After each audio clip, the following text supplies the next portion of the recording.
can see. We do public events about every other month, and we try to make those relevant to the topic of sustainable economic development.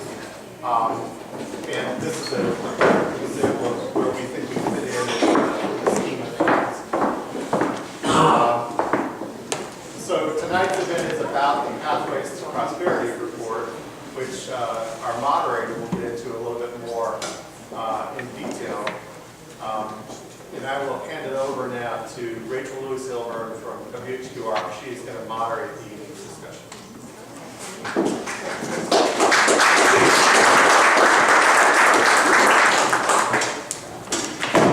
If our panelists would like to have a seat, please, these chairs are for you.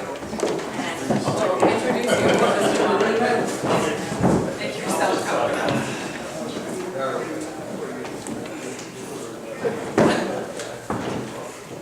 Before we get into the recommendations from the Garner report, which was ordered by the New Hanover County Board of Commissioners and paid for by New Hanover County, I just want to briefly talk about what led to this event tonight. There was a recent power breakfast sponsored by the Greater Wilmington Business Journal called Special Sauce, and this same panel appeared at that discussion. And while there were some more controversial items, recommendations from the Garner report that generated discussion, the panel found there was a lot more common ground than lack of common ground. And that was a surprising realization. And so it led to the desire to come together again, find more common ground, find actionable items. And that's what we're going to be focusing on tonight is, sir. Turn that volume off of the speakers, please.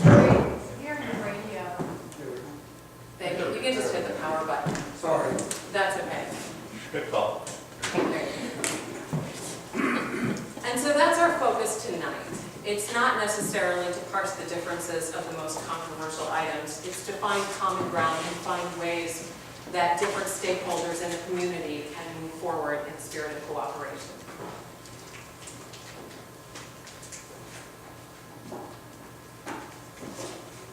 And since we have the panelists sitting down, I'll just go ahead and introduce them. First, we have Hal Kitchen, who was the 2013 chairman of the Greater Wilmington Chamber of Commerce Board.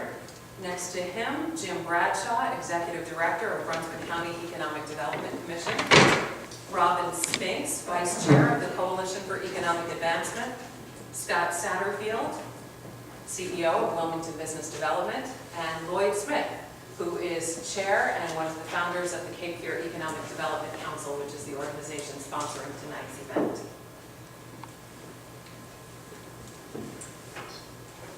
And we'll get to that in just a moment. Each of the panelists will do a positioning statement. But first, let's just talk about the Garner report that was commissioned by the New Hanover County Board of Commissioners. The question we're focusing on tonight, what role should the county and other organizations play in increasing the area's economic competitiveness? The scope of this project, it's an economic development strategy, not necessarily a community vision. It's a strategy that incorporates recruitment, retention, and entrepreneurship, product development, including talent, business climate, and infrastructure enhancements focused on the county as a whole. And this is the process that the report went through. Of course, the discovery process, there was an assessment of the assets and challenges facing this area. New Hanover County was compared to Greenville, South Carolina, and Mobile County, Alabama. Stakeholder input was sought, and then they published the competitive realities report. Targeting, there was an analysis of the labor pool, industry specialization, a cluster analysis. And getting to the recommendations, we'll get into those in detail. Those were basically broken down into three categories: organizational, product improvement, and product marketing.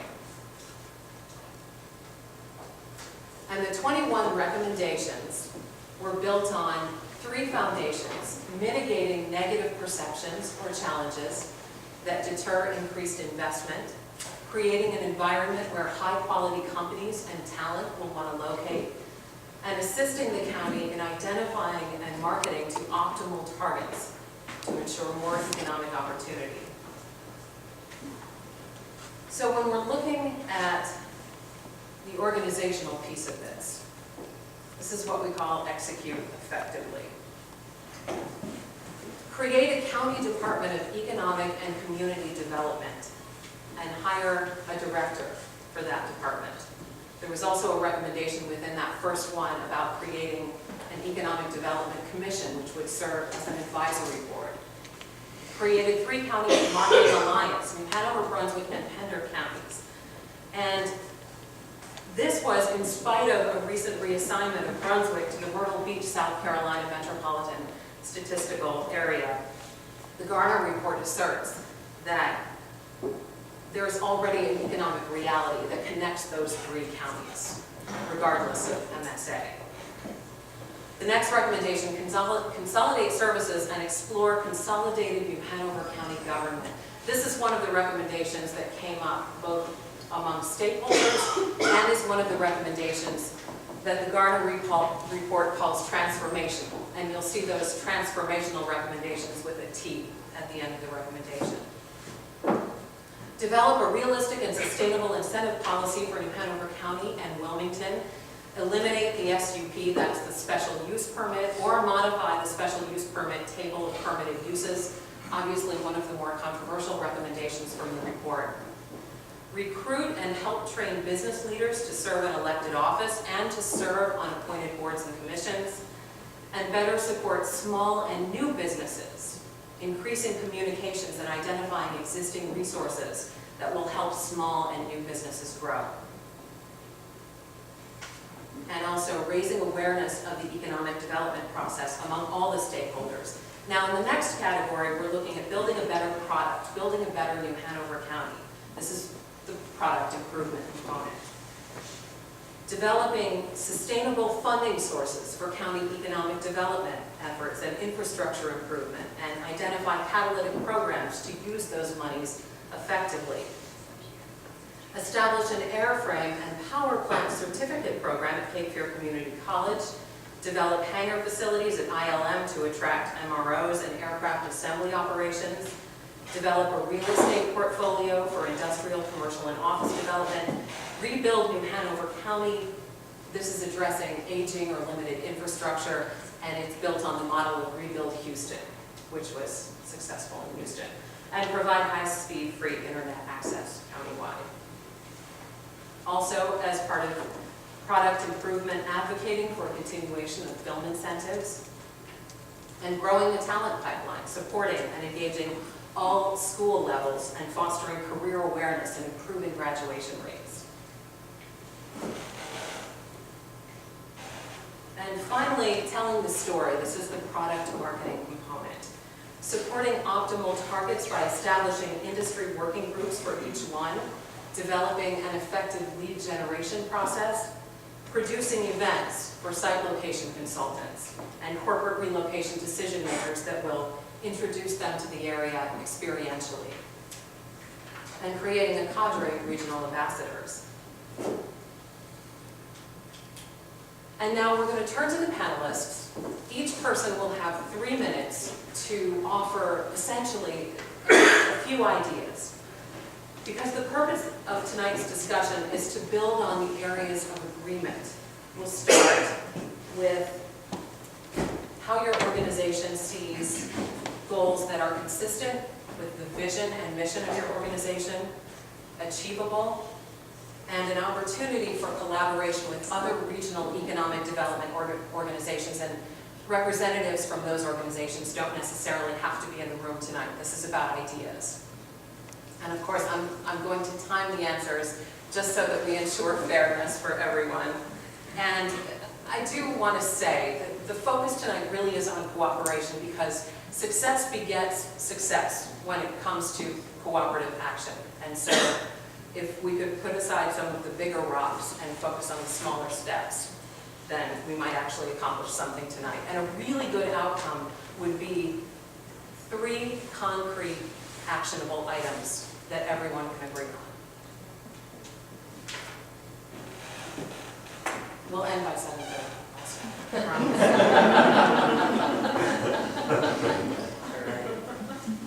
And the audience will have a chance after our panelists have presented their statements to ask questions or make comments. Okay, Hal Kitchen, if you would like to begin. So I suppose I get punished for sitting in the seat closest to the moderator. I knew that when I sat here, I guess. And I've got the cheat sheet here. So in response to the request to talk about up to 3 things and I should say off the bat, I'm the past chair of the Wilmington Chamber of Commerce, so I don't purport to speak on behalf of the Chamber Board. That having been said, I think there's a lot to like in the Garner Economics report, and frankly, my sort of default position for how we move forward is let's sort of take the approach that maybe we should try to do all these things, and then have a conversation about, okay, which of these things do we think maybe we should not do, as opposed to coming at it from the other direction where we're going to assume we're going to do nothing unless we can all sort of agree on one thing to go forward with. So that's my sort of overall perspective. In terms of the 3 things out of the proposals here that I'd like to talk about right now. First, the 3-County Marketing Alliance. I'm not, I don't think we know at this point exactly how that would look, but I think there is an important point here, which is this. Largely, even though certainly Brunswick County EDC and WBD do marketing out in the world with respect to our region, we have left that function up to North Carolina Southeast. By all accounts, a very effective organization, but an organization that is very broad in geographic scope. They go all the way from here all the way up, I think, to Montgomery County or maybe Anson County. Parts of North Carolina Southeast geography are actually closer to Tennessee than they are to Wilmington, which means it's a very difficult job for them, and they're losing all their state funding. So I think that this is a good opportunity for us to look internally at whether we can maybe create a more crafted image or message to the world with respect to our region. Second, the small and new business support. I think this is a great idea. Certainly there's a perception out there that our community is not business friendly. I think we need to take the bull by the horns and have folks in government whose job it is to actually try to talk to business people and find ways in which our process is not working well here and advocate for fixing those problems. And I think, 25 seconds. okay, good. And finally, number 9 in the middle there, fund EV infrastructure. I think it for a long time in this community, and I've only been here 12 years, but my impression is we have gotten by on a shoestring budget. This has got to be a priority for the community. Priorities cost money. That's just the way it is. So if we want to do something different, we've got to be ready to pay for it. So I think that's one we should look at. Thank you. Well, I'm not that familiar with this particular report. Again, Brunswick County has our own goals and objectives. And one of the priorities is to work with Wilmington Business Development. Scott and I and the Port Authority funded a FAM tour last year, with 7 consultants. We all shared in the cost of that. That could continue in the future. Both economic development organizations have attended trade shows, met with site consultants together. So we'll continue to do that, maybe even expand even more. But our organization, like Scott's, we travel all over the United States. Kelly and I are constantly meeting face-to-face with consultants, attending trade shows, conferences. And as I said in the other meeting, when I'm promoting Brunswick County, I'm promoting the Wilmington area. Nobody knows what Brunswick County is outside of this region. So when I meet with clients around the country, I'm promoting the Wilmington area. And when they get here, Brunswick County does have an industrial park, but so do other communities in the region. So there are opportunities, if they don't fit in Brunswick County, they'll fit in New Hanover or Pender or Columbus. So even though we're primarily focused on Brunswick County, we continue to promote the whole Wilmington region. So when we're looking at this, the 3-County Marketing Alliance, I think it is a great idea. Again, I don't know how it's structured. North Carolina Southeast was looking at doing that themselves, just with the 3 counties. I don't know if that's going to develop or not. But we'll still have a close working relationship with Wilmington Business Development and the state. As I said the other, most of the projects come to Brunswick County come from the state. So we're up there constantly taking them to lunch, meeting with them, keeping them up to date in Brunswick County, the Wilmington region, and consultants. And that's why Kelly and I travel all over the country promoting the Wilmington region. Robin's things. In addition to being part of the Coalition for Economic Advancement, I am also a site consultant and an economic development consultant and do the same kinds of things that Jay Garner does. And so I probably have a little bit different perspective. I will say that the Coalition for Economic Advancement is an advocacy group for a diverse economy. Yes, we are all in agreement with everybody up here that we think the professional, technical, creative class needs to be something that we're after. People in that group, which includes myself, and I chose this location for me when I brought my business here. We're drawn here by the quality of life and certainly by UNCW and the things that come out of there. Our organization is very supportive of the arts and entertainment, screen gyms, and the local talent pool is something that brings that sector to us and is so important to us. We are very supportive of tourism, the natural resources that we have here, what bring that here. We think food accommodation retail is certainly a sector that's important to us. The one sector that doesn't have necessarily a natural affinity other than sharing some of the natural resources of the other is manufacturing. And so we also believe that manufacturing is very important because if you look at the Garner report and you look at the information, manufacturing has the highest average wages in this county by 50% more than any other sector. And we think that not only does manufacturing bring in a higher wage for the opportunities, economic opportunities for the kids coming out of college and also the people that live here, but it also provides a more substantial tax base to help us pay for everything else. And so along with the other sectors, we think manufacturing is important. So knowing that manufacturing is something that we feel like we need to pay a little more attention to because the other sectors sort of, I'm not going to say they happen by themselves because Jim Roberts would kill me to say that small business happens by itself because it does not. But manufacturing needs a little more attention. So knowing that, the very first priority that we feel like needs to happen is infrastructure up 421. We have a huge number of pieces of property, parcels, that are zoned for industrial use. They have interstate access, interstate access, electric, have everything but water and sewer. They really need that. If water and sewer happens, then they'll be real sites. Our second thing, and I know this is controversial, and I don't intend that to happen here, but we really feel like we need to modify the SUP. I'm not saying eliminate it. We all in this room would agree it doesn't need to be eliminated, but it needs to be the table of permitted uses needs to be clearly spelled out so companies know whether or not they're there. We could not agree amongst us about the third thing, so I'm just going to, we had some choices about infrastructure for and fiber. Okay. And maybe we can get That was to the gonna be the rest best of it. You were on one. number 2, and with audience questions or further questions. Scott Satterfield. Thank you very much. The mission of WBD is pretty simple. It is promote, recruit, and retain.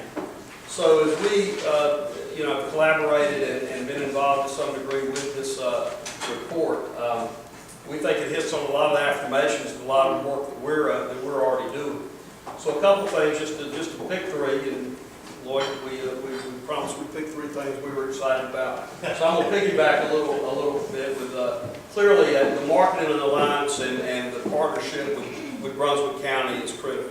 We're an organization that contracts with Pender County and New Hanover County and the city of Wilmington to do economic development. The needs are drastically different. What's important on Fremont Street in Burgaw may be diabolically different than what's going on Military Cutoff or Sir Tyler Drive in Wilmington, which may be completely different than what a need may be at Leland. So we really, we embrace that, the regional cooperation. We think that's critical. As Jim said, when we're with clients and they're They may be like one was with us recently in the town of Argyle, and he's calling back at his corporate headquarters, and he says, yeah, I'm here in Wilmington. I mean, that's where he, in his mind, he was. But, so the regional cooperation, it's nothing new to us, and it's something that we will continue to do. And I think Jay's report clearly solidifies that should be a priority. Infrastructure, without a doubt. You know, a lot of people, I think, are under the misperception that there's no land left in New Hanover County to develop.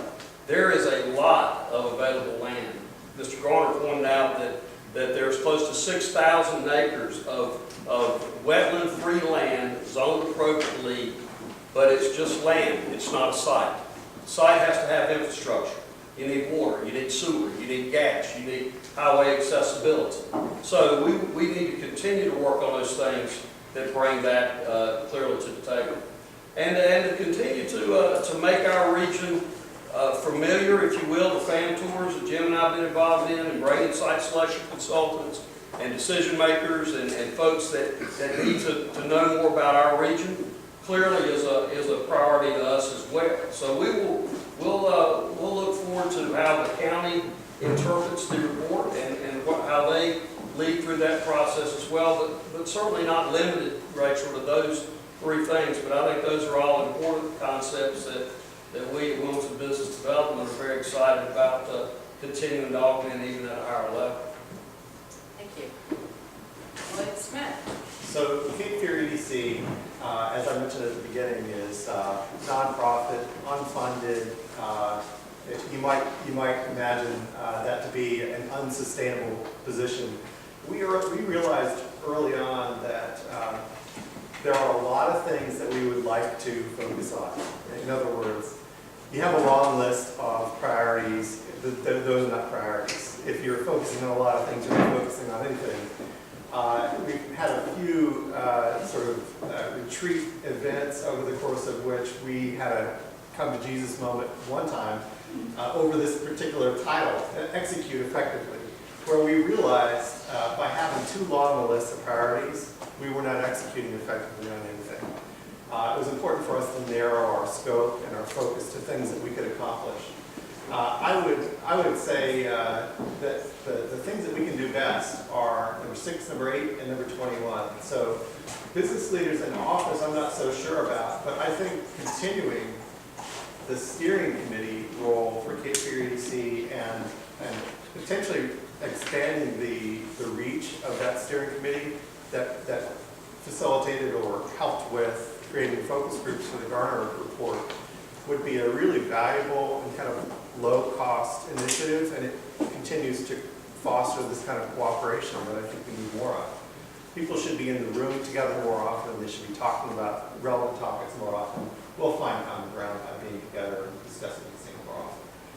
So boards and commissions, in the sense of that steering committee and any other kind of cooperative roles that we can participate in, that would be something we can do. Raising awareness of the economic development process among all stakeholder groups. Welcome to our event, at which we do number 8. This is exactly the sort of thing that I think we do well.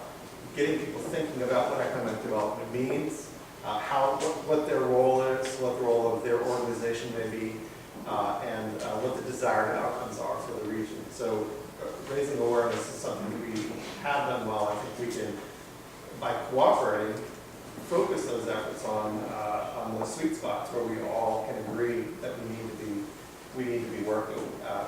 For example, if we're not opposed to advanced manufacturing, we're just focusing on something slightly different, then maybe we can help by putting some wood behind the advanced manufacturing era. If we can do that to the benefit of all parties.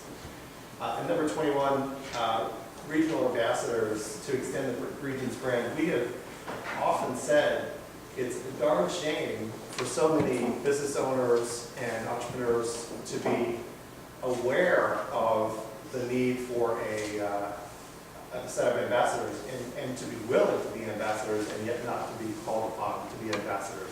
And that's Okay. I go to a lot of trade shows, and I think other people do. We have websites. We, as business owners, should be carrying that brand Thank you very much. At some point, we'll get to some audience questions, but it's interesting because Three County Alliance, or some version of that, is something that just about every single person mentioned on this panel.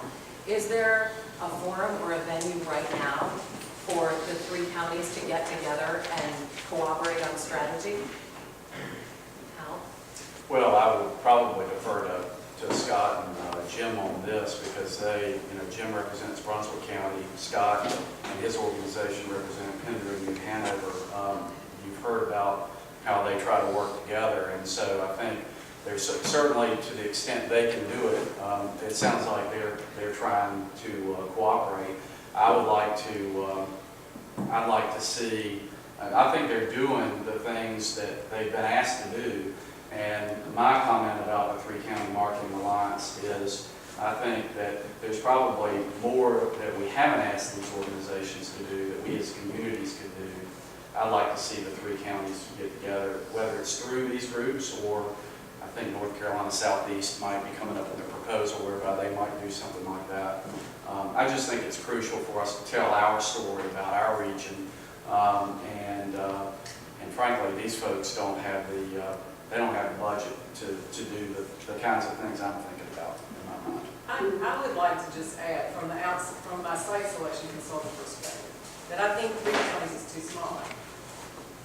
I think that the region as it's defined now is probably too big all the way to Fayetteville and Montgomery County, but I think that there are assets that are in Columbus County and Bladen County and Duplin County that are significant to what happens here. Anytime, if you go to Mayfair on Friday nights, half the people in that theater are the teenagers that have driven an hour and a half from those counties into town. The retailers in this room will tell you immediately that the trade area is bigger than just those 3 counties. So I would just say that I think it needs to be a little broader than 3 areas. And Jim and Scott, are there ways that you've started the conversation, but are there holes in that conversation? Are there ways that the counties can collaborate a little more thoroughly and a little more strategically? Well, there's always ways to be better, for sure, Rachel. Economic development is a complicated business, and I think one of the things that Jim and I have made a real concerted effort working together is to make sure that he understands what our product is, we understand what his product is, so that we're able to help sell. And Jim has got some fantastic sites.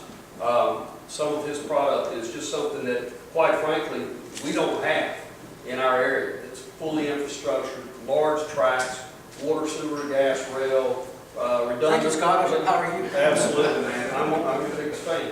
And what I know is that if a major concern can put an asset on some of these properties, it's going to do nothing but benefit this region. So us knowing what their needs are and continuing to meet and work together on client visits, which Jim and I do, I think that's absolutely critical. You know, the county governments have got to look for ways, and the leadership at the political levels to be engaged. And a lot of that is, like Lloyd has alluded to, that's awareness. That's just understanding what the plight of the process is. Because a lot of times, Jim will tell you, we get maybe an hour with some of these clients. They come in, they need to know what is the best site. And the best site may not necessarily be in New Hanover or Pender County. We'd be better to throw our resources behind a site in Brunswick County or vice versa. So it's bigger than just Jim's organization and our organization. We're a 3.5 person operation. Jim is what, Jim, 3 employees? 3. There's a lot of room on that playing field. So there's clearly room for the elected officials, both at the local level and statewide, to understand what those needs are and work together to. We always used to talk about the port, Connie. It's for so long it's been Wilmington's port. It hadn't been the state of North Carolina's port. And that's where people come together and make the case for the need. And that's really a larger scale thing that everybody in this room can help bring more attention to that direction. And what are some of the existing businesses or industries that we could do a better job of supporting and facilitating their growth? We have a strong existing industry program in Rutherford County. We have a team that meets with all of our existing industries, and if there's ever any problems or concerns, they call us first before anybody. And that's an important part of that. Scott does the same thing, but existing industries, they're here now. They have jobs now. It's important for us to have that close working relationship with them. And by doing that, we encourage expansions. They may be a national company with just an operation in Rutherford County. So we make it a point to address all their concerns. But getting back to the regional perspective, we have a joint county park with Columbus County. That's 1,100 acres, and the two counties share in the cost of infrastructure and taxes. So there may be an opportunity in the future. Why not look at a site where all the communities come together and buy it, develop it, and share the revenue? We're doing it now in Columbus County. Why can't the region look at possibly doing that in the future? That way, we're all saving money rather than each one of us going out and Running a fight neighbor. yeah, so fight over. Let's all work. Let's find a site and all work together and market. So that may be something in the future. Your question reminds me that the particular target industries that fell out of the report didn't make it into this list of specific recommendations, but I think that's an important set of recommendations that the Garner group boiled it down to some target industries, which I think are things that exist here. Largely, they recommended things that seem to be working well, but also are consistent with the region's sort of properties. And one of the things that struck me about, in thinking about this, is that a really easy task, and it doesn't really fall into one of these, it might fit into one of these, a really easy task that we could do as a group is to identify examples of those target industries locally and do a survey of what brought them here, what keeps them here. So formally survey the folks who made the decision to bring the business here, and folks who are in a position to decide whether they do it somewhere else. Find out what, in other words, it's not gardening necessarily, it is at least identifying those businesses that we want more of, find out why they're here, what keeps them here, and try to do more of the same. Well, I've got the list here. You want me to just read them? Sure, Would that be yeah. useful to the crowd? Would you like to? Go ahead, yeah. There were sort of four categories of targets. One of them was life and marine sciences, research and development. One was high-value office operations, one is precision manufacturing, and one is aircraft assembly, modification, and maintenance. So under the life and marine sciences, we have research and development in the physical engineering and life sciences, engineering consulting services, medical and diagnostic laboratories, pharmaceutical preparation manufacturing, specialized scientific and technical consulting services, testing labs, and biological product manufacturing.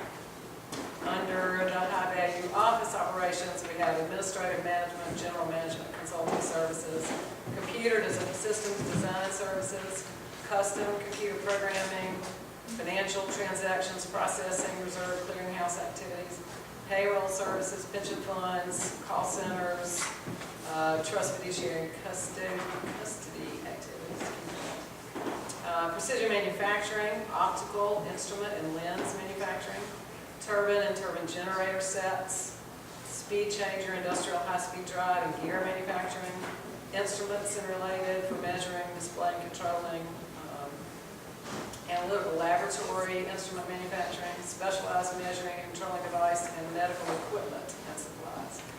And under the aircraft sector, aircraft assembly, overhaul, and conversion, aircraft engine rebuild and overhaul, and aircraft inspection services. And what I would say about this list is he gives very detailed descriptions of the assets that we have here that support these, just like what Lloyd was talking about. And I know as a site consultant, one of the things that I do when I am doing a search, if I go to some of the target geography where I'm looking, and some of the research that I do is immediately go to the websites of those communities, and I look at their list of existing industries. And that is one of the main things I use the local website for, and that does pretty much what you were saying. Usually in marketing materials, that's, if you're targeting to these lists, you will have done exactly what you're talking about, so I think that's a great idea. And likely, they've already done a good bit of it. I will say I've targeted this with the product. We have a heavier industrial recruitment program. But each community is different, so we're talking about a regional perspective. We are more into heavy industrial recruitment, like machine operations, plastics manufacturers, metal fabricators, boat manufacturers, and New Hanover is a lighter player. So that's where a regional group, or regional effort comes into play. One of the things that's important too is that you align in some way the targets, not only with what the regional organization, which is right now a marketing organization, is targeting, and also what the state's targeting. The state has just finished their own strategic plan, much like this jobs plan, and includes a good number of these. The state plan includes the aircraft industry, several of those things. North Carolina is well known for its biotech industry in general, and a lot of the things that are underneath here, a number of these precision advanced manufacturing include, if you listen to that list, they're all metal and plastic oriented products. Even if they're instruments, they're made out of metal and plastic for the most part, so similar to what you're talking about. Same thing with the office operations. So I think all of these dovetail real nicely with what the state and the region are marketing for us. As Jim says, most of the leads come from those places. Getting back to the notion of economic gardening, which you raised, Lloyd, are we doing everything that we can to support incubator facilities like UNC's Youth Center for Innovation and Entrepreneurship? Did I get that title? Yes. Is there anything else that we could be doing to support the success of facilities like that, efforts like that in this region? Well, I can't speak to that larger picture, but I would just say that as a business owner who moved a business here and really needed something like CIE, and a person like Jim, when we came, I can say that makes a huge difference for a growing small firm in the appeal of an area. Having that kind of an asset, particularly having a go-to person, but an environment, ecosystem into which you can immediately plug in, like the CIE, is really valuable. So you land there, you immediately make contacts, and you start to understand the playing field. I think Jim is a great director for the center. The center is a great asset to the region. Whether we're doing enough to support him, he's probably the best person to say. Could you answer that, Jim? Is there more that some of the economic development organizations here could be doing to facilitate the success of the CIE? Well, I have two answers to that. Thursday is a very important event for us. We're having 5 of the largest employers in Wilmington to stand up and talk about the 5 things that they would pay for today. The 5 pains they have that they would pay for somebody to have an aspirin solution for. And we need everyone in this room to attend that event. Because we think that we're having a lot of entrepreneurs that we meet on a daily basis that come to us with solutions looking for problems. At this event Thursday, we're presenting the problems that people would pay for solutions. The second thing is, I need some help finding the people with their foot on the gas. The people that have a little Vegas money, that they have a tolerance for risk. And if they could invest $30,000, $50,000 into a company, I need to find those people. And I need help finding those people because I'm the newest guy in town. And it's really hard for me to find those people. And it's easier if somebody that they trust, that also knows me and my character and my integrity, that I'm going to look out for them and not just present them with every deal. I need help finding those people. And that's really hard to do. But I've worked really hard since I moved here in May to prove the kind of person that I am, and I would appreciate some help in that. So that is a very, very big part of entrepreneurship. Jim, what's your sweet spot? Did you say 30 to 50 now? Correct. Well, and I'd just say, with respect to that, there is, of course, the answer to the question, is there more we can do? Absolutely, there's more we can do. There's more we can do as individual entities, as a community, and that's why everybody's here tonight, right? Because you would like to know what more you can do to advance our community. We are the chamber, I mean the chamber in this sense, are very proud of the role that the chamber and K for Future have played in assisting the CIE and its sort of renaissance with gym being added. K for Future, I think, is responsible for about $150,000 of committed dollars that will go just to the Center for Innovation and Entrepreneurship. So there are community organizations out there where if you are interested in this sort of thing, you can join an effort already underway. And of course, you know, this example I'm giving about CIE is not the only one, and many of these organizations are involved in this sort of thing. There's always more you can do. Going back to some of the issues that were raised by our panelists, do any audience members see anything missing here? Is there anything that you think should be on the action list, Jim? Well, I think I was on the committee for this report, so leadership is something that I don't, there's business leaders and then there's community leaders. And I see leadership once on that list of 21 things, but leadership is one of the top 3 issues when the committee met, was we heard time and time again about leadership. And when you say leadership, what are you talking about specifically? Are you talking about the development of a county department to oversee the effort, or are you talking about? As I brought up in the committee, there's really 3 forms of leadership that I've seen in a city. One is the city of Charlotte has an interesting 5 Titan leadership where everyone has to go to those 5 Titans to get anything done. And at the time, it was the CEO of First Union, the CEO of Bank of America, the CEO of Duke Energy, the CEO of the newspaper, and one other. And if they didn't bless your project, it simply didn't get done. Now that's not very cool, but it does hold people accountable. Then you have the city of Asheville, where there are 30 leaders, but there's no accountability because there's diffusion of accountability and no one is held accountable. And then moving here from the Raleigh-Durham area, where you're in a state capital, the state kind of has the leadership role and the local leaders kind of play a backseat to the state leaders.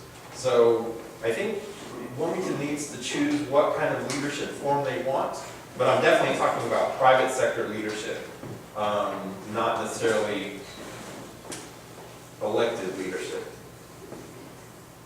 But I think that I've always had an idea of, what if there was a junior city council? What if you found people between 20 and 30 years old that sat in on city council meetings and listened about leadership, and then when it was time for them to choose to run for office, maybe those people kind of had they didn't have a vote in these city council meetings, but they could sit in and see how the minutia happens and how things actually happen versus I'm going to come in and change city council, and then once you get there you realize that, wow, this is a lot harder than I thought. I just can't be the most popular person in the room and everyone.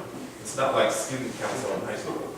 Well, speaking to that point of leadership, I think when there's leadership vacuum, it's incumbent on people who have the wherewithal to step in. And so I think that's one of the things I was hoping would come out of this, is that this group, and maybe a little broader group of stakeholders, could step in and say, we've got, this is the sort of thing that we do, we understand the problem, we can work together to solve this leadership vacuum problem. Connie, does the chamber have a leadership? Yeah, we have a leadership Wilmington program, and it's a great first start. But they spend 1 day on government, and they spend 9 other days on other issues, health, human services, things like that. But yeah, it's certainly a start. Is there a way to expand that? Probably. Just resources, isn't it? Or get more people involved in it? Yeah. Let me say a couple things with respect to Jim's excellent comments about Charlotte and Asheville and various models. One thing about Charlotte, I think, and you'll tell me if I'm wrong, that it was not only sort of the ability for these titans of industry to exercise a veto, but it was also, if you went to them and they liked what you wanted, they would get behind it. Right. We don't have Bank of America here, we don't have Wachovia or for First Union here. We do have some community leaders who are willing to get behind some things, but that's, it was sort of a two-way street there, and I think that one of the things we can do better in this community is, you know, getting behind some things, and that leads to my second point. You know, people always talk about leadership. Something that people don't always talk about is fellowship, or followership, I guess. You know, you've got to, at some point, you've got to say, okay, you know what, I see this person out there, they're trying to do the right thing, maybe I don't agree with them on everything, but I'm going to get behind them, I'm going to work with them, I'm going to sort of try to point them in the right direction, but just because I might not agree with them on 100% of what they're doing, I'm not going to just sort of go off and do my own thing. So I think that's maybe also an important thing that we don't have quite enough of in the community. Do we have redundancy as far as economic development initiatives and organizations? Do we have a splintered? I would like to just chat about that for a second. Just because I'm familiar with the structure of how it's done in a lot of different places. We do have a lot of organizations, but that's not unusual at all. I mean, in every place you go, the roles that each of the, and there are a lot of people missing from up here. There's, you know, Wilmington downtown, there's the Southeast Regional Partnership, there's the Regional Office of the Department of Commerce, there's the Film Commission, there's the Convention and Visitors Bureau, the Port Authority, and I could go on and on. Right, thank you. I forgot them again. Southeast NC Biotech. And they each have slightly different perspectives, and the resources come from different places. And the issue is not how they're structured. When Mary and I go in and look at structure in a lot of places, you know, people are forever saying, what's the best way to organize economic development? That is the number one question, by the way, when we go in to do a strategic plan everywhere, is how should we structure it? And we say, look, it depends on where the money is in the community, where the structure should, where the leadership should come from. That's sort of to Jim's point about the other models, where is the money? And then the other thing is that it doesn't matter how many organizations, as long as they all talk to each other. As long as they coordinate with each other and they know what each other are doing and they are trusting of each other's turf and that the community, to the other thing, that the community knows what the roles are and the differences in those roles. So I think one of the things that I called Jay Garner and asked him, so they've asked us for the top 3. Tell me, I've gotten my 1 and 2, but tell me what you think the third one of it. And his comment was education about the process. He said, I've never been in a community where there was so little knowledge in the public about how it is done. And so if the public is more knowledgeable, if we can help, you know, with panels like this, then they will know which organization to go to. Or just like these two guys were talking about earlier, if, you know, they work together, they know when to call each other, they know what resources the other organization has that are a little better than their own. So coordination is the issue, not structure. And a good point, several good examples. We talked about the work on a biotech. Randall Johnson's helping me now on a biotech company looking to come in Brunswick County. We had that relationship. Jenny Oakley from the Port Authority helps me in any port-related activities. And and there's people actually in New Hanover and Brunswick, as I said, New Hanover and Wilmington, that helped us with big projects in the past. Mayor Safco came in and was part of our group, and New Hanover School Commissioner came in. So, and as we were talking, as we were just saying, you need to know the players in the community. And I know Scott does the same thing. We call on these other groups, and they appear disjointed, but we work behind the scenes together. And no one knows that. And the reason no one knows is some of these projects are so secret, we can't, most of them are so secret, you know, that we can't say how that all works. Rachel, when, let's see, my friend Rob Kaiser over there, Rob had Ken Logan from HGTV recently, and, you know, one of the compelling things that left out of his presentation was that HGTV focused. They weren't trying to be the Golf Channel, they weren't trying to be ESPN, they weren't trying to be a blend of the Bravo network or anything else. They were going to be HGTV. And, you know, he basically said that was the critical point in developing their plan for success. So You know, there's a lot of room, as I've said, on the playing field. There's a lot of room for effective, results-oriented organizations. And I do think it's incumbent for folks to know what each group brings to the table and what they have. But in any great community, and we travel all over the place, and a lot of our competitor communities are filled with organizations that are trying to get on the playing field or have tried to get and are now off the field or whatever. And eventually, you know, the ones that do meaningful work will survive, and those that don't will probably not find, you know, the light of day the next day. But there's a lot of room, and you know, one organization can't do it all. And the key is to know where, from a client-driven process, how do you connect that client to the critical people or the critical needs that they have. So and I'm speaking for myself and for Jim, we spend an immense amount of time trying to find things that will just give us an edge that somebody else doesn't have. So, you know, we need people that are wanting to be in that process. So I don't have any problem with groups that want to be out there and be productive and be part of it's not a crowded field, actually, when you look at those that truly are doing meaningful work. So I think it's a good thing. And yes. I have a question. I came from Los Angeles, work with a lot of internet companies. And it's a silly question, and I'm sure you all do part of it. So here's the question. Do you have a committee or group of people who can serve all 3 counties, who do go after venture capitalists, go after investors, and that is create a broader network for money? Because you keep depending upon the community to give money for the entrepreneurship. You keep asking businesses. There's only 3 major gigantic businesses here to give money. And sometimes if you went out to this broader net, maybe people will get jealous. Hey, this is foreign money coming from Dakota, and maybe we'll get excitement from it. So my question is, do you have a core group who simply go after money? We work with Don Spry. Don Spry? Dalton Small Business Administration. He helps us find financing from other states, other organizations. I rely on him for most small business financing assistance. He does a great job. He's just not looking in this region. He's looking all over multiple states. So he's helped me with several. You know, a couple of them recently we couldn't find financing in North Carolina. He found one South Carolina firm that financed him, and found another firm from I forget what state it was. So there is someone out there, his name's Don Spry, at least we're at Brunswick County, that's looking at multiple areas to try to find this financing. Do you think you might create a new committee that serves all 3 so they're neutral for funding? And so they help the entrepreneurships with venture capital, hedge funds, you name it. There's so much money going out there, and they don't know about Wilmington. And yeah, we can educate everybody here, but I thought by getting money from somewhere else, trust me, people start hearing people coming in, say all of a sudden, hey, we should do it. And so it's that kind of incentive.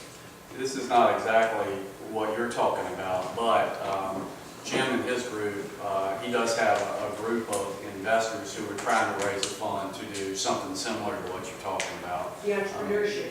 That's right. Do they have enough? Here's a very interesting example. We have a very sexy company in Wilmington called Next Glass. They're actually raising more money outside of Wilmington. Right. And when I have events, I always invite at least 2 investors from out of town. My July event will have investors from out of state. Yes. It's hard to get those people here when you don't have a track record of venture capital success, of if you've invested in this company.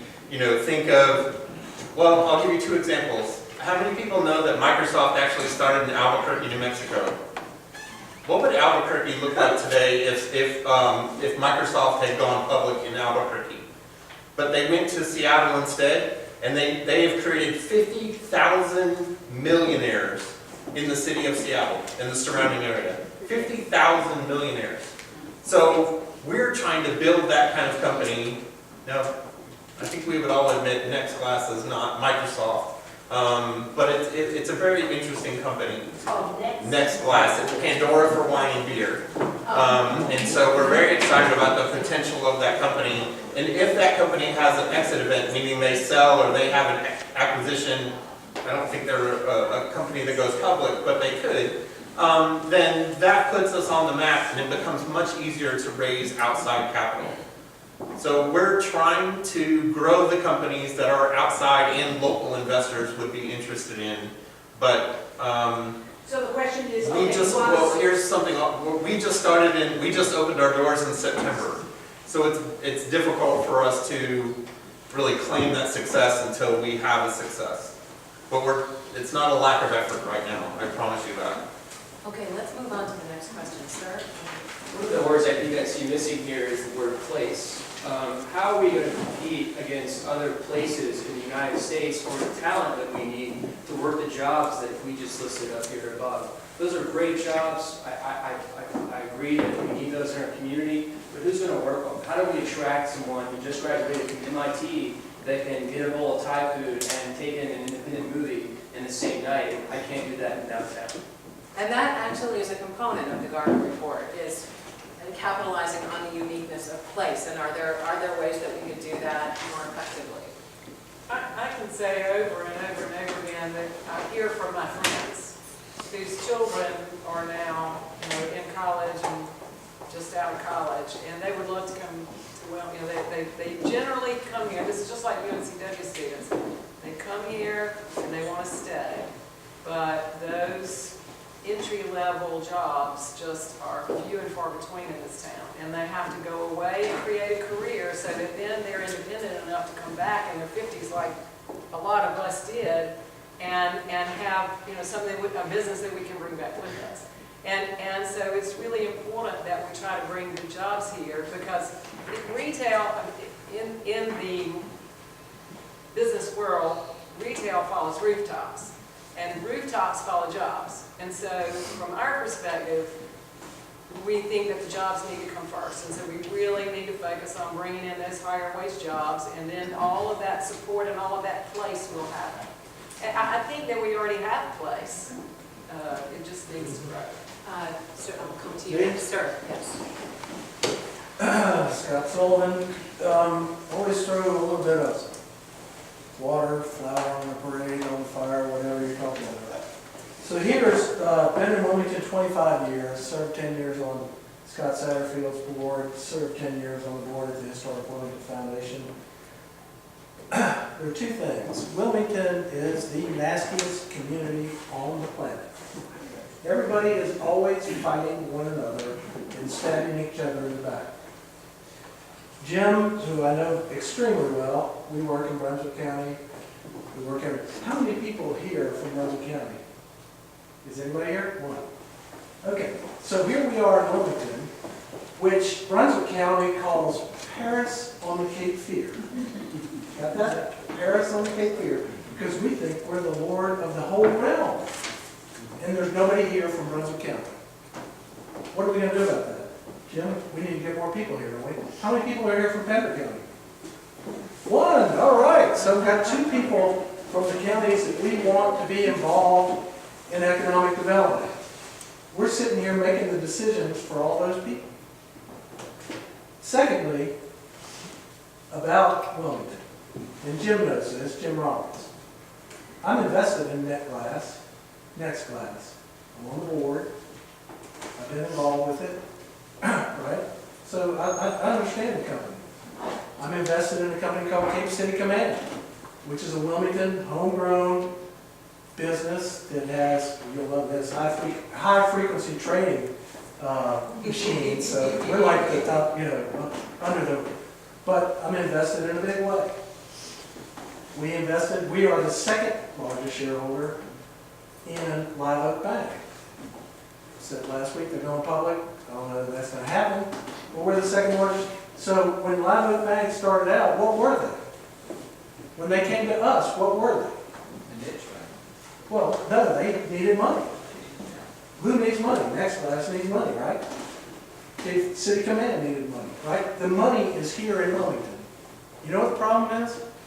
That we have a lot of people who like to run their mouths, get on Twitter, gave $50,000 to Jim's group.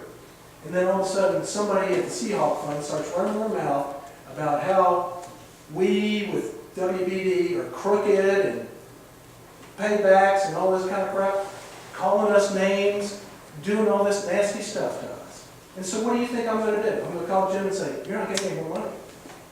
You're getting zero. He needs money for his program. I've heard similar sentiment to this, and I think It's that's, a nasty place. it's one of the great things about what's happening tonight. And it's one of the reasons that CFEDC wanted to organize a cooperative event, because we've all exercised the critical analytical muscle quite a bit. But that cooperative muscle is like, you have to do the bicep and the tricep. Debbie? I would like to just say, I'm Debbie Elliott, I have a public relations firm. I think, frankly, that the media bears some responsibility for perpetuating the nastiness that Scott talks about. Because I think that there are a lot of local media that give way too much airtime, print time to the dissension that exists between pro-business, anti-business, pro-manufacturing, anti-manufacturing, business leadership, those folks who don't want anything to move forward. And I really think that the media needs to take responsibility. And even Garner cited that in his report, that this whole lack of understanding and education about economic development, and he brought up that question that the media really has a responsibility in making that go forward, because let's face it, the media is about trauma and conflict. Business is not about trauma and conflict. We like to avoid it at all costs. So telling really good, positive stories, the media is not what they're looking for, y'all. They're looking for negativity. Thank you. And there was someone over here. Yeah, and I kind of wanted to back it up a little bit in terms of, I think there's a lot of older money in Wilmington, and I think a lot of people kind of hold that close to them.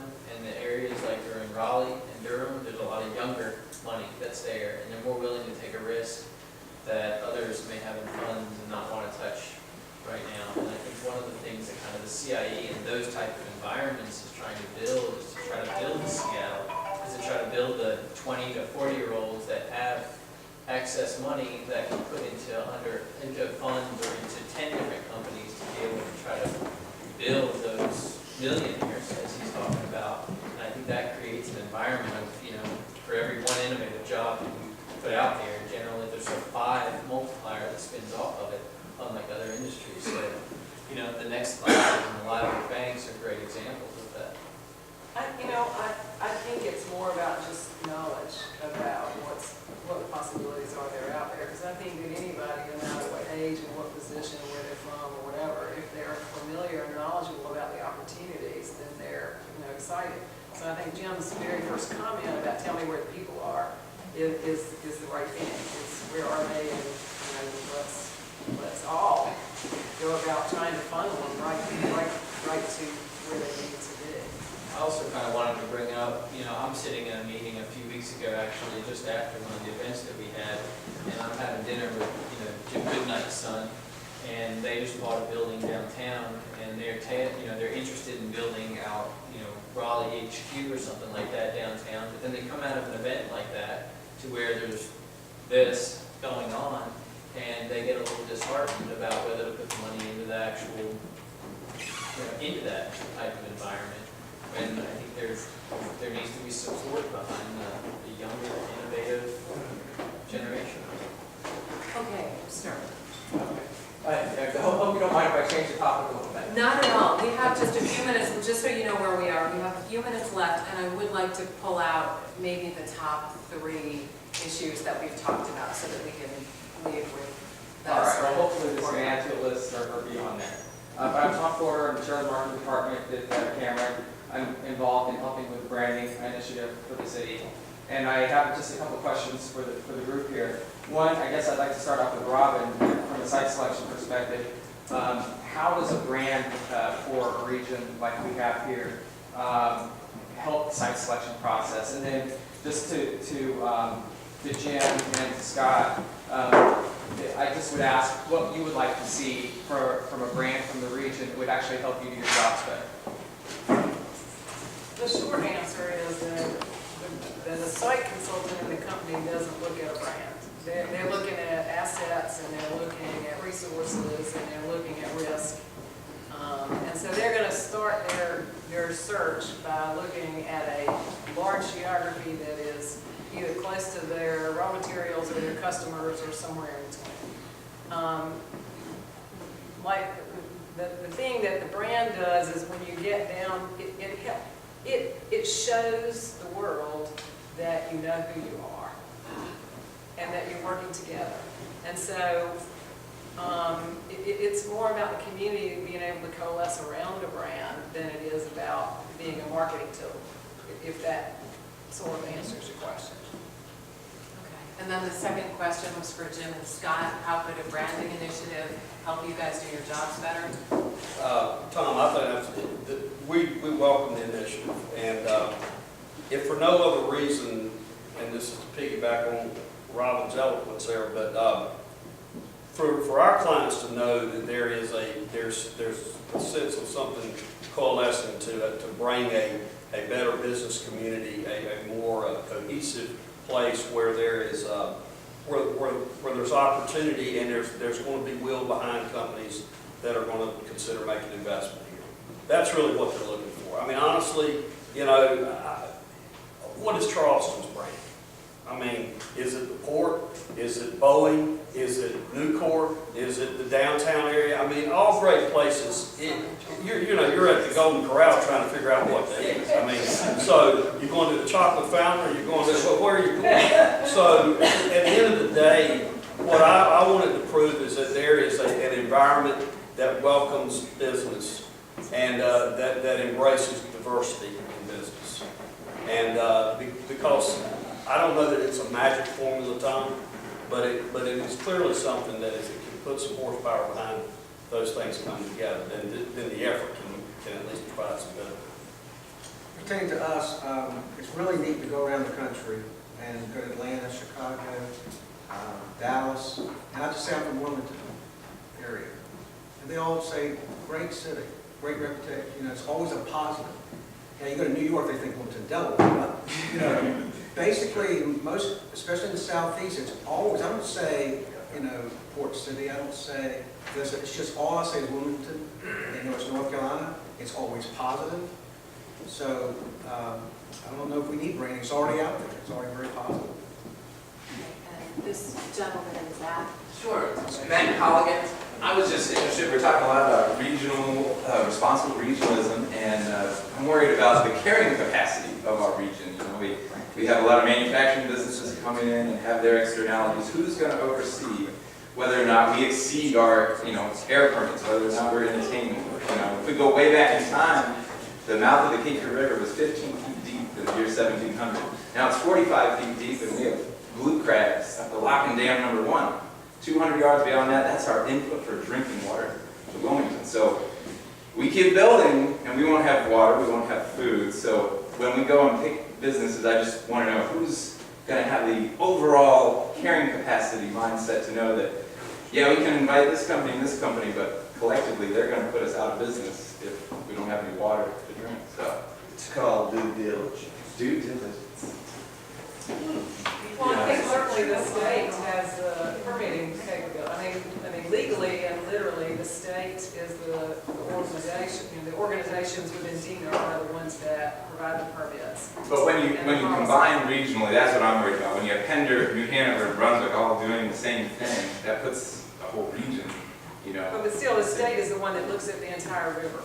So, for example, and this is just something that I've thought about from an environmental standpoint, is if we try to keep certain things out of New Hanover County, if they need the assets of that river, they're just going to go upstream. And now, wouldn't you rather have them closer to the ocean than upstream where your drinking water is? Well, we can't get drinking water out of the ocean. So I know, that's my point. That's my whole point. And there's fracking further up, so it's not just our 3 counties. So it's very much, what I'm saying saying is I'm absolutely agreeing with you, that it is that river systems are not only just in one state, they also go across state lines. And so there has to be organizations that are larger than a local community that understands those capacities and is in charge of those permits, both statewide and between states. And certainly that's what DENR's responsibility is. Okay, and one more question, sir, you have raised your hand. Yes. Throughout the evening, when I was listening to, and I was impressed with that list of 3 categories there, I assessed that a lot of what I would be interested in would be executing effectively, because a lot of what has to be done would be with number 2, 3 kind of marketing alliance, 7 and 8, which works with the businesses a lot, because you cannot get anything, any results that people aren't aware of. And by the way, don't eat those blue crabs out of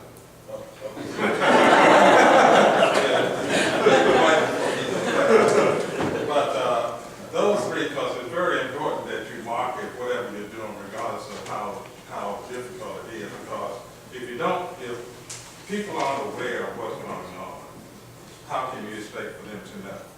And just like we said with the media, you can't trust what they do, leaving it up to them. You have to do it yourself, which means that you're going to need a leadership. You should have a leader that can effectively get the word out. And you have to have an organization like GEMS to help support it. And Live Oak Bank, I'm becoming aware of it, because I have a friend just started working there. He passed the word out. I didn't know anything about Live Oak Bank, and they're supposed to support businesses. So those kinds of things, as you progress along, helps everything get much stronger. But the marketing part of the effective execution, I think, will make a huge advance in whatever has to be done.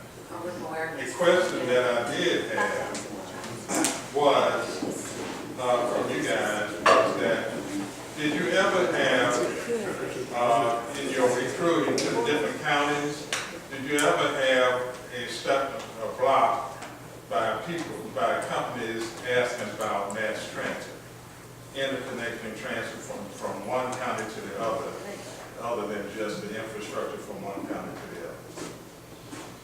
I would, Did that deter marketing? Sure. When we relocated Verizon, it was a call center here, now it's up to about 1,500 employees.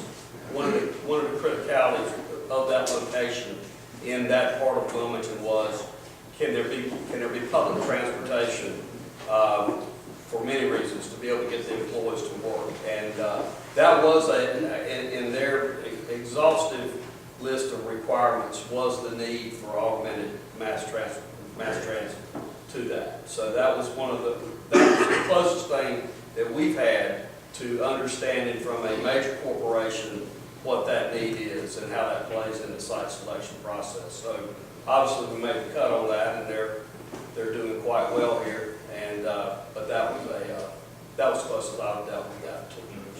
Thank you. Now, we're getting close to the end, so can we pull out the 3 most talked about elements of this? I think everybody mentioned in one form or another the 3-county alliance. Does everyone agree that that's something? Okay. Thank you. All right, so that's one. Public awareness was discussed a lot, the public education process and leadership. Yes, leadership, very important. Okay. All right, so we'll call leadership number 2. And education on economic development, or is it? If I can make one point on that issue, Sure. and it's not about entrepreneurship, is in the places that need sewer, water, electricity, all those things, who typically pays for that in an undeveloped site? In the other cities where those are ready, who pays for that? Hanover County does, in our case. Okay. So it's a public sector investment, not a private sector investment. For large In our case. investments like that. It can be a combination. Didn't the rural center used to pay for those things? Some of those things. They're paying for some infrastructure, and as a company we've just put on Highway 421 that's building a 100,000 square foot facility there right now. There's some grants that we've secured for a wastewater, a world-class wastewater treatment system, by the way, a state-of-the-art greenhouse type of treatment system. And there is some money coming from that and other sources. But, you know, but they have the benefit, Jim, of being in a rural situation. Right. So you don't always benefit from that in a tier 3 urbanized area like in Hanover County. That's not to say there isn't some resources, but you know, you can find other financial providers. The other problem with that is that most of the state resources that provide money towards infrastructure require jobs to go along with it. So, that makes it chicken and egg. So if you had a big project that would bother to look there without the water and sewer, then they could their jobs could leverage some help. But the problem is they aren't going to look because they're all in a hurry and they only want shovel-ready sites. Yeah, I'm blessed in Brunswick County. We have our joint county park. Brunswick County extended sewer to the site. Columbus County extended water to the site. So it's a joint county effort. It needs to be done, and for small business even more so, because they don't have the numbers of jobs to leverage all of that. So the infrastructure for small business development is even more critical. So maybe the third issue is infrastructure. That was our number one thing. I just think that's really, really critical. We can talk about marketing all day long, but if you don't have anything to sell, why bother? That was pulled out as one of the biggest challenges facing the region. What do you do with that? Does that fall under incentives? Does that It's fall just under money that needs to be spent. It's leadership, it's money, it's a lot of things. You know, it takes the will of the political leadership to go after the funding, and it also will take the will of the private sector as well. To be willing to pay the taxes. To be willing to pay the taxes. Exactly. But you can assume, and Jim will tell you this, that we're always competing with sites, not just land. And so we're going to have it. Again, that's why I'm so proud of Brunswick County, because they extended the water, so that's why the sites are certified. 2,200 acres certified. Like Scott's saying, that if Pender knew had to get aggressive, they would have to bite the bullet and do the same thing Brunswick County did. Well, and that's what Pender, just real quickly, Pender County had the foresight. We encouraged them when BASF, vitamin manufacturer, shut down their facility, formerly the Decatur facility. We went to BASF and negotiated a large tract purchase by Pender County to control the property and to develop the infrastructure. They went ahead and had the wherewithal to put a potable water plant in, so the potable water plant was there. And as we began marketing to food processing companies, working to make that a reality, we had a company, Aggie Corporation, nearly 100-year-old company out of Brooklyn, New York. It's building a state-of-the-art processing center there as we speak. They had the jobs to come with it. There's 150 jobs, so they could qualify, help the county qualify for a lot of grants. But Pender, had they not had that site, had they not had that potable water system, was there not natural gas coming down Highway 421? Was the type of electrical demands that Duke Energy is able to satisfy for them there, we wouldn't have a project if AT&T didn't have the fiber networks and others. So that was a great move by Pender County. It's resulted in a company that's going to spend a lot of money, create a lot of jobs in this region, and it's already resulted in other companies that are looking at that site as well. So, Thank you, sir. you're welcome. All right, so we've established the three-county alliance, better communication and cooperation there, and aligning strategy, filling the leadership vacuum, and looking at ways of solving the aging or no infrastructure problem. So some small steps to take. Thank you very much, Hal and Jim Brown.